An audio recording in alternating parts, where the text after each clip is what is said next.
Hello বন্ধুরা, তো সবাই কেমন আছো? ওপরে তোমরা যে ভিডিওটা দেখছো সেখানে একটা মেয়ে যার বয়স হয়নি এখনও, তো তার বাবা মা তাকে বিয়ে দিয়ে দিয়েছে বাড়ি থেকে। সেখান থেকে তাকে পুলিশ ধরে নিয়ে যাচ্ছে। তো এই ভিডিওটায় একজন না কয়েকজনই কমেন্ট করেছে যে বেশ করেছে, মেয়েটাকে কম বয়সে বিয়ে দেওয়া উচিত হয়নি, এইভাবে বাচ্চা মেয়েকে বিয়ে দিয়ে দিল। তাদের জন্যই বলছি, তোমরা যেই কথাগুলো বলছো সেগুলো একবার ভেবে দেখো। একটা মেয়ে যখন ধর্ষণ হয়ে পড়ে থাকছে, কই তখন তো তোমরা বলছো না যে একে পুলিশ নিয়ে যাক, এর ভালো লাইফ বানিয়ে দিক। তো যার বাবা মা যাকে বিয়ে দিয়ে দিচ্ছে, সেখানে তোমরা বলতে আসছো যে না, মেয়েটাকে তার বাবা মা ভুল করেছে বিয়ে দিয়ে। মা বাবা বিয়ে দিয়ে দিচ্ছে ভয়ে যে আর 4টে মেয়ের মতন যেন খারাপ না হয়ে যাক, বিয়ের আগে যেন পরকীয়াটা না করে নিক। এই জন্য তোমরা সেখানে বলছো না, তার বাবা মা ভুল করেছে। কোথা থেকে ভুল করেছে?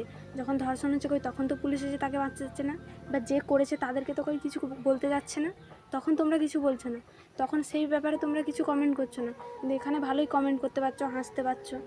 কারোর জীবন নিয়ে খেলাটা অতটাও সহজ না।